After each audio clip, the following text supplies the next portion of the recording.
Hello friends, this is Sweety and welcome to learning without burden. तो आज हम करेंगे 1 जनवरी के आए हुए क्वेश्चंस। 21 नंबर से आज हम शुरू करेंगे। इसके पहले के वीडियो में हमने पहले 1 to 10 और सेकेंड वीडियो में 11 to 20 किए हैं। ठीक है, अगर आपने वो वीडियो नहीं देखा है तो आप वो वीडियो देख सकते हैं।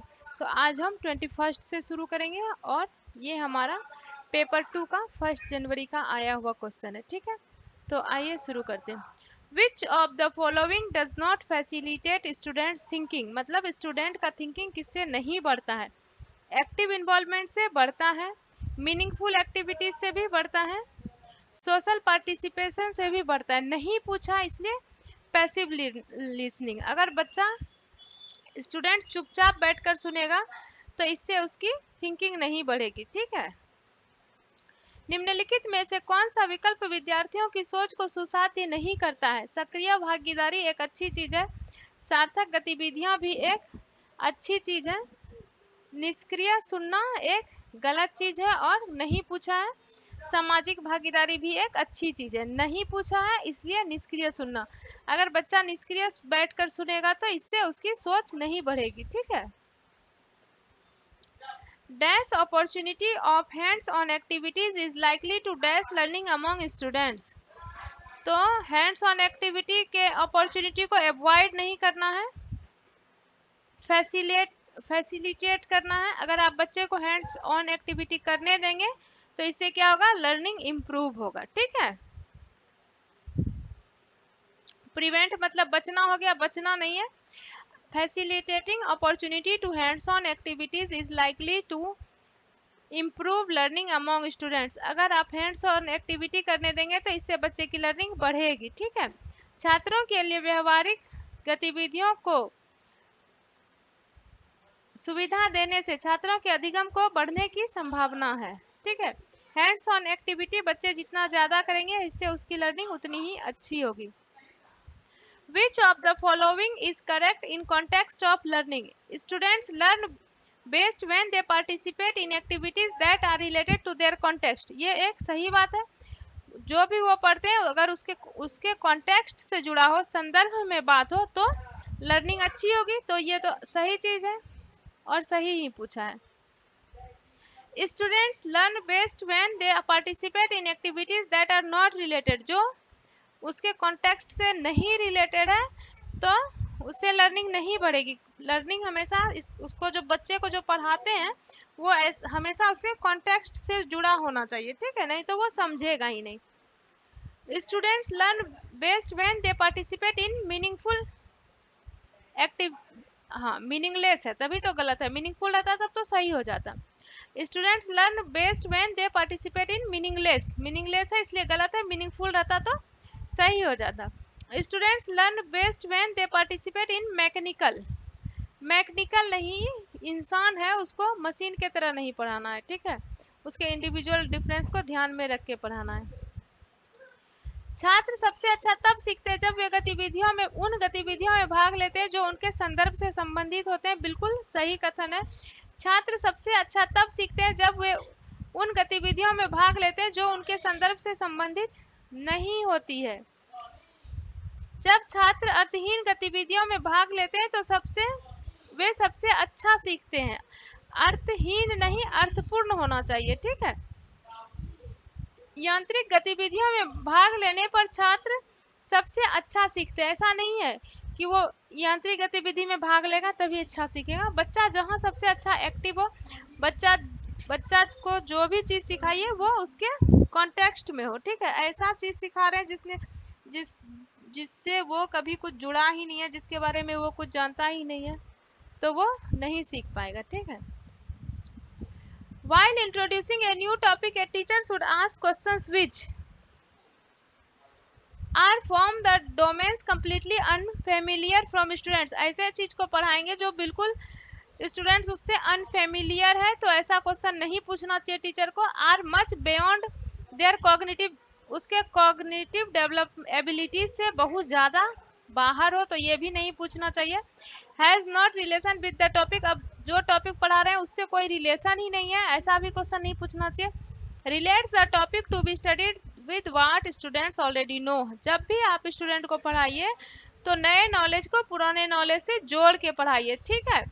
नए नॉलेज से पुराने नॉलेज को जोड़, द रिलेट्स द टॉपिक। आप टॉपिक को जोड़िए जो स्टूडेंट पहले से जानता है, स्टूडेंट के पूर्व ज्ञान से जोड़ के पढ़ाइए, ठीक है।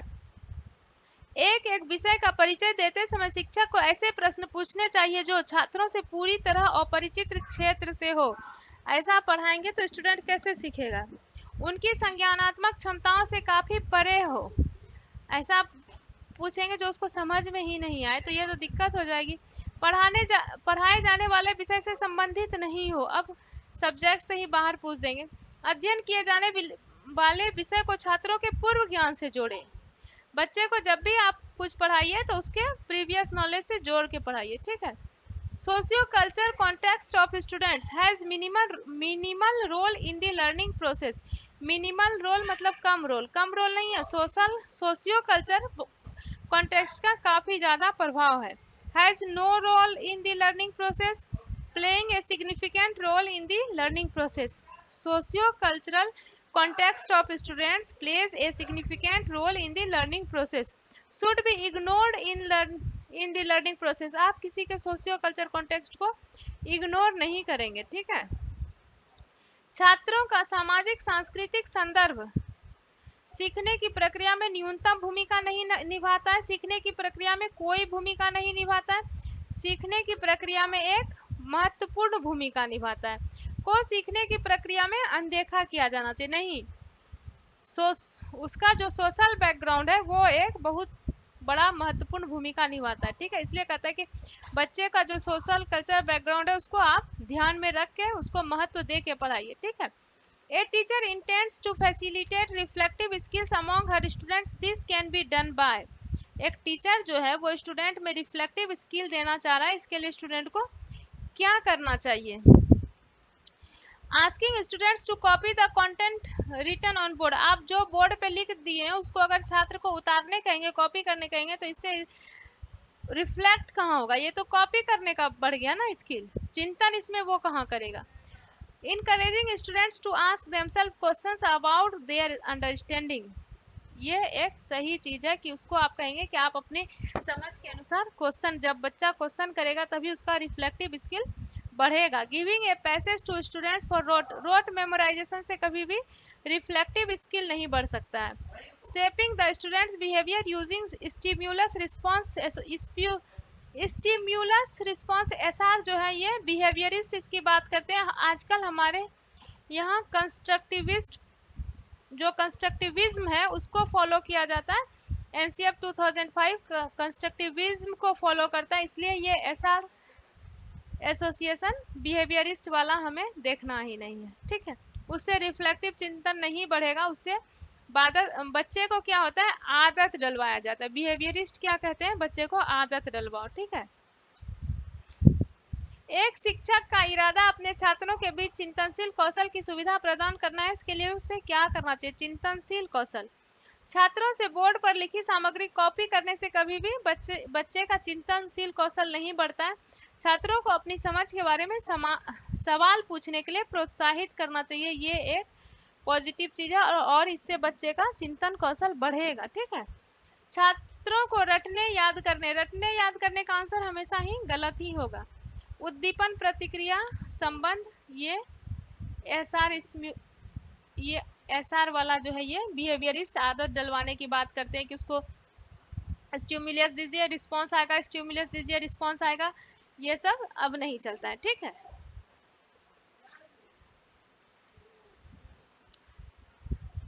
A teacher should discourage students to identify their errors themselves. कह रहा है कि एक टीचर जो है उसको स्टूडेंट को डिस्करेज करना चाहिए कि वो अपने एरर को खुद पहचाने। क्यों भाई डिस्करेज क्यों करना चाहिए? डिस्करेज नहीं करना चाहिए।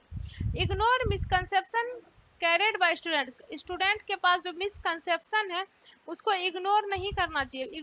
मिसकंसेप्शन हुआ कि बच्चा जो मिसकंसेप्शन बना लेता है, जैसे कि किसी बच्चे को लगता है कि मैं चलता हूँ तो चांद भी मेरे साथ चलता है, मैं गाड़ी से जाता हूँ तो पेड़ पौधे पीछे की ओर भागते हैं। ये सब क्या होता है? स्टूडेंट का मिसकॉन्सेप्शन होता है, ठीक है। जैसे कोई बच्चा कहता है कि दूध जो है वो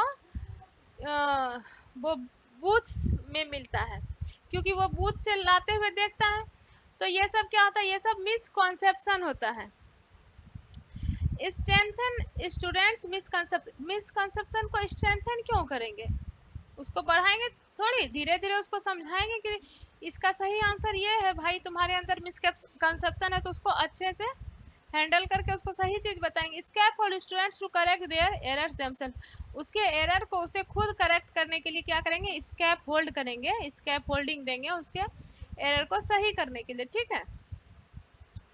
एक शिक्षक को निम्न में से क्या करना चाहिए, छात्रों को स्वयं की अपनी त्रुटियों को पहचानने के लिए हतोत्साहित कभी नहीं करना चाहिए। छात्रों द्वारा की गई भ्रांतियों को नजरअंदाज कर देंगे तो फिर वो सही चीज सीखेगा कैसे। छात्रों की भ्रांतियों को मजबूत करना चाहिए, मजबूत भी नहीं करना चाहिए। छात्रों को अपनी त्रुटियों को स्वयं ठीक करने के लिए पाठ प्रदान करनी चाहिए, उसको स्कैप होल्डिंग देंगे कि वो अपने मिसकंसेप्शन को सही करे, ठीक है। A student is feeling very nervous and having high anxiety before the exam. His emotional state is likely to.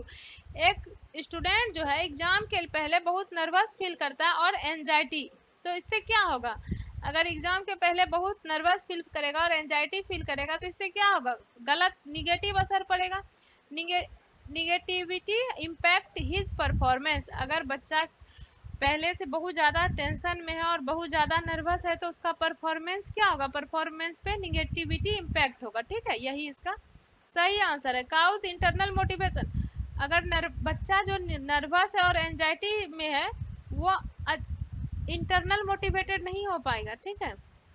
Have no impact, no impact कैसे नहीं होगा, कॉग्निशन और इमोशनल जो है कॉग्निशन और इमोशन एक दूसरे से रिलेटेड है।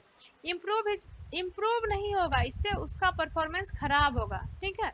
इसीलिए बच्चा को एग्जाम के लिए एंजाइटी में नहीं रहना चाहिए और नर्वस होकर नहीं रहना चाहिए। एक छात्र परीक्षा से पहले बहुत घबराया हुआ है और उच्च स्तर की चिंता महसूस कर रहा है, उसकी इस भावनात्मक स्थिति का क्या प्रभाव पड़ने को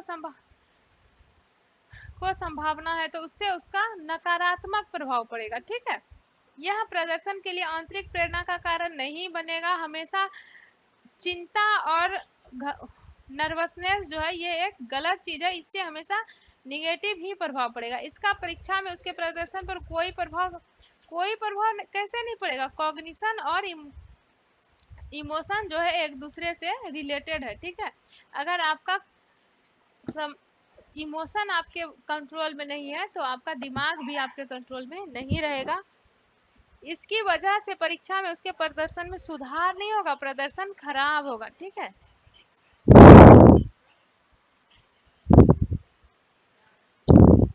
Which of following is a correctly matched pair of a source of motivation and the type of motivation? कौन करेक्टली मैच्ड है, क्यूरियोसिटी इंट्रिंसिक मोटिवेशन, ये सही है। क्यूरियोसिटी अगर बच्चे में है तो वो इंट्रिंसिक मोटिवेशन होगा उसके अंदर। एप्रिसिएशन फ्रॉम पियर्स इंट्रिंसिक, अगर पियर से एप्रिसिएशन मिले इसलिए कोई पढ़ाई करेगा तो ये एक्सट्रिंजिक मोटिवेशन होगा, क्योंकि उसका रीजन बाहर है। प्रेज ऑफ टीचर, अगर कोई टीचर से प्रशंसा पाने के लिए पढ़े तो ये भी रीजन बाहर है, ये एक्सट्रिंजिक होगा। ट्रॉफी इन मैच, इसका भी रीजन बाहर है तो ये भी एक्सटेंसिव मोटिवेशन होगा। इंट्रिंसिक मोटिवेशन उसको कहते हैं जब मोटिवेशन का रीजन अंदर होता है, ठीक है। निम्नलिखित में से कौन सा प्रेरणा के स्रोत और प्रेरणा के प्रकार का सही मिलाप युग्म है। जिज्ञासा आंतरिक प्रेरणा, समकक्षों की सराहना ये बाह्य प्रेरणा है, शिक्षक की प्रशंसा भी बाह्य प्रेरणा है और मैच में ट्रॉफी भी बाह्य प्रेरणा है क्योंकि रीजन बाहर है, ठीक है। Which of the following will not facilitate understanding of a concept? कौन अंडरस्टैंडिंग ऑफ ए कॉन्सेप्ट को फैसिलिटेट नहीं करेगा। Asking students to copy the answers from the notes given by teacher, note पूछा है तो यही आंसर है। अगर टीचर कॉपी करने कह देगा तो इससे कॉन्सेप्ट का अंडरस्टैंडिंग कहाँ से होगा, ये तो हो गया नकल करना। Asking students to explain that concept in their own words, अपने वर्ड में लिखेगा तो क्या होगा, उसका कॉन्सेप्ट का अंडरस्टैंडिंग बढ़ेगा, इसमें नहीं पूछ रहा है। Asking students to frame principles from specific examples, इससे भी उसका concept understanding of a concept सही होगा। Asking students to generate analogies between different condition. अब इससे तो ये तो स्टूडेंट के लिए अच्छी चीज़ है, ये तीनों तो अच्छी चीज़ है। और गलत पूछ रहा है तो गलत तो यही है कि स्टूडेंट उसको कॉपी करने के लिए कह रहा है कि मैं जो नोट्स दे रहा हूँ उसको ज्यों का त्यों तुम लिख लो। निम्नलिखित में से कौन सा विकल्प किसी प्रत्यय की समझ को सुसाध्य नहीं करेगा? छात्रों को शिक्षक द्वारा दिए गए नोट्स से उत्तरों की प्रतिलिपि बनाने के लिए कहना, यही है जो नहीं कहेगा। जब भी छात्र स्टूडेंट कहे को टीचर कहे कि मैंने जो दिया उसे सेम टू सेम उतार लो, नकल कर लो, तो उससे स्टूडेंट का कॉन्सेप्ट कभी नहीं क्लियर होगा। ठीक है, नहीं पूछा है तो यही आंसर होगा। संप्रत्यय को अपने शब्द में लिखना एक अच्छी चीज है। विशिष्ट उदाहरणों से सिद्धांत बनाने के लिए कहना, यह भी एक अच्छी चीज है। छात्रों से विभिन्न स्थितियों के बीच समरूपक उत्पन्न करने के लिए कहना, यह भी एक अच्छी चीज है। तो गलत चीज बताना क्योंकि नहीं पूछा है। तो इस तरह से हमारा ये 1 जनवरी का आया हुआ सीडीपी का सारा क्वेश्चन कंप्लीट हुआ। होप कि आपको सारे क्वेश्चन समझ में आए होंगे। आए तो वीडियो को लाइक करिए, चैनल को सब्सक्राइब करिए और अपने फ्रेंड्स के साथ शेयर करिए। ठीक है, बाय।